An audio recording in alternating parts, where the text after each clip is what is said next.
नमस्कार, exam happy by Jharkhand channel में आपका स्वागत है। तो दोस्तों जुड़ चुका हूं मैं यहाँ पर झारखंड में होने वाली जेटेट परीक्षा की तैयारी को लेकर के। तो आपको हम बताते चले झारखंड में जो झारखंड शिक्षक पात्रता परीक्षा होने जा रही है, तो विज्ञापन निकलते के साथ ही आपको बाज़ार में बहुत सारे बाज़ारू किताब मिलेंगी और आप वहीं से लेकर के तैयारी करने लगते हैं, जिससे यहाँ पर बहुत कम प्रश्न आपको भिड़ते हैं और बहुत ज़्यादा मेहनत करने के बाद भी आप यहाँ पर सफलता नहीं प्राप्त कर पाते हैं। तो यदि आप झारखंड में होने वाले शिक्षक पात्रता परीक्षा में पास करना चाहते हैं, तो आपको यहाँ पर झारखंड में सरकारी स्कूलों में मिलने वाले जेसीईआरटी टेक्स्ट बुक पर आधारित सारे प्रश्न आपके एग्जाम में पूछे जाते हैं। और अभी झारखंड में जितना भी जेएसएससी एग्जाम ले रही है या जैक एग्जाम ले रही है, वह पाठ्य पुस्तक पर आधारित होता है। तो पाठ्य पुस्तक पर आधारित सारे प्रश्नों का नोट्स, पीडीएफ और यहाँ से जुड़ करके यदि आप तैयारी करते हैं, तो 101% झारखंड में झारखंड शिक्षक पात्रता परीक्षा में आप पास कर सकते हैं। और यहाँ से सारे नोट्स को लेकर के पढ़ लेंगे, क्योंकि जेसीईआरटी के टेक्स्ट बुक पर आधारित सारे प्रश्न सभी सब्जेक्ट का बना हुआ है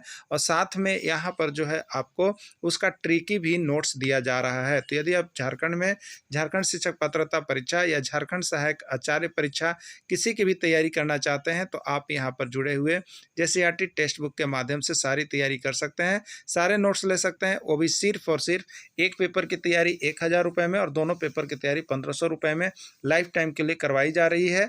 तो क्लास शुरू हो गए हैं, आप सभी जुड़ करके अभी से ही तैयारी कर देंगे और यह एक बार की परीक्षा के लिए लाइफ टाइम आपकी फ़ी होगी, दोबारा आपसे फ़ी नहीं ली जाएगी। तो आपको जैसे ही वीडियो मिलता है, आप हमारा मोबाइल नंबर यहाँ पर देख रहे हैं, इस मोबाइल नंबर से संपर्क कर लेंगे और तैयारी के लिए जुड़ जाएंगे। तो चलिए चलते हैं महत्वपूर्ण प्रश्नों की ओर।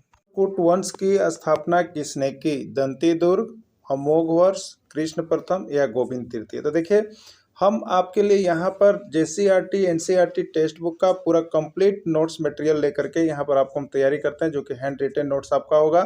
और यहाँ पर अगर आप झारखंड में किसी भी एग्जाम की तैयारी कर रहे हैं या किसी भी सेंट्रल एग्जाम तैयारी कर रहे हैं, तो आपके लिए एनसीईआरटी टेक्स्ट बुक का टोटल नोट्स और पीडीएफ यहाँ पर आपको मिलता है, जिसमें आपको बता देते हैं कि झारखंड में अभी के समय में जितनी भी परीक्षाएं हो रही है, सभी जेसीईआरटी टेक्स्ट बुक से हो रही है। तो आपको सारा नोट्स यानी 6 to 12 तक का यहाँ पर कंप्लीट कर दिया गया है। आप चाहे जिस किसी चीज़ का भी लेना चाहते हैं, आप यहाँ से लेकर के जरूर पढ़ लीजिएगा। और झारखंड में किसी भी एग्जाम की तैयारी कर रहे हैं, तो आप चाहे जीके हो, चाहे जीएस हो, चाहे मैथ हो, हिंदी हो, सभी के लिए इस चैनल को ज्वाइन कर लीजिएगा, क्योंकि इस पर आपको जो है कम प्रश्न पढ़ करके ज़्यादा से ज़्यादा आपको सफलता प्राप्त हो सकता है।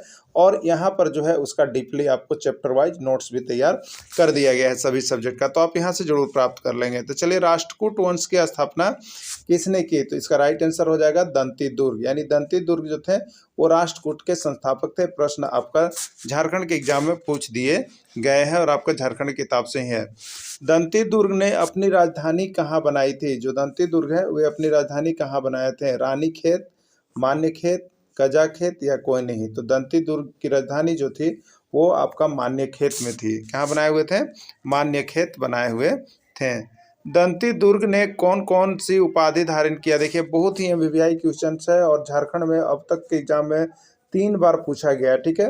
दंती दुर्ग ने कौन कौन उपाधि धारण किया था? महाराजा धीराज, परमेश्वर, भट्टारक या सभी? ठीक है, तो महाराजा धीराज दंती दुर्ग को ही कहा जाता था, परमेश्वर भी दंती दुर्ग को कहा जाता था, भट्टारक भी दंती दुर्ग को ही कहा जाता था। यानी इसका राइट आंसर जो हो जाएगा आपका सभी हो जाएगा, ठीक है। राइट आंसर यानी क्या हो जाएगा? सभी हो जाएगा।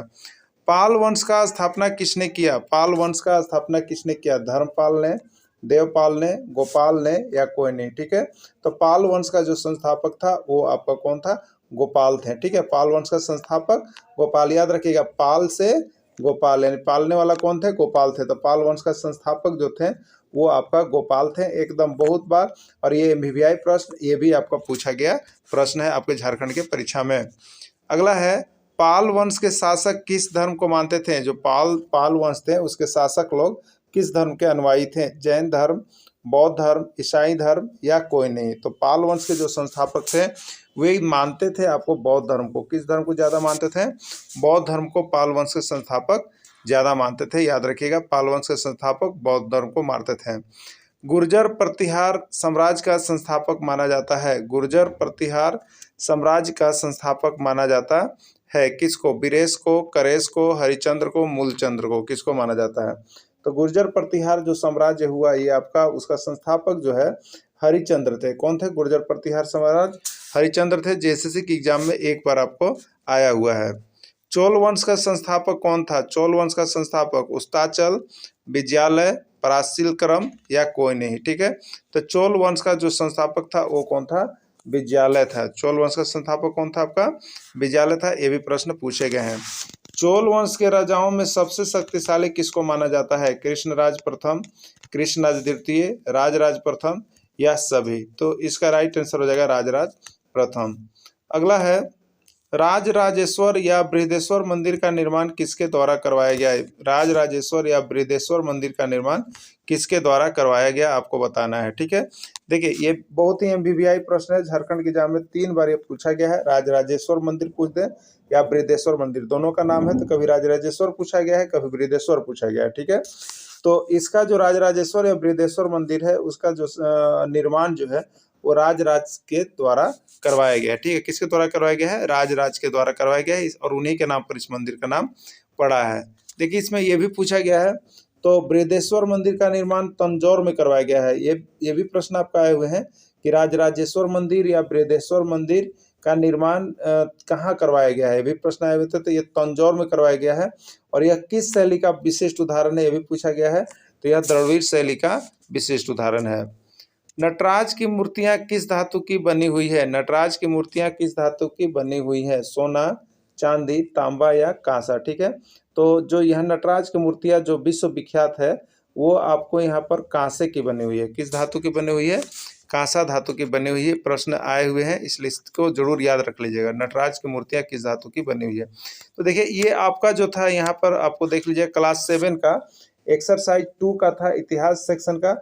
तो आप इस सभी को जरूर देख लीजिएगा, इतिहास सेक्शन से जिसको भी है। तो ये इतिहास सामाजिक विज्ञान के अंतर्गत आ गया और पर्यावरण अध्ययन के अंतर्गत आ गया। तो 1 to 5, 6 to 8 किसी भी के भी आप शिक्षक बनना चाहते हो तो भी यह क्लास आपके लिए महत्वपूर्ण है। या सहायक आचार्य में यदि आपका जीके सेक्शन है, सामाजिक विज्ञान, तो वहाँ भी आपको महत्वपूर्ण है। झारखंड पुलिस में है तो आपको जीके के अंतर्गत ये पूछा जाएगा। तो सभी दृष्टि से आप झारखंड में कोई भी परीक्षा दे रहे हैं तो यहाँ से जुड़ करके तैयारी अवश्य करेंगे।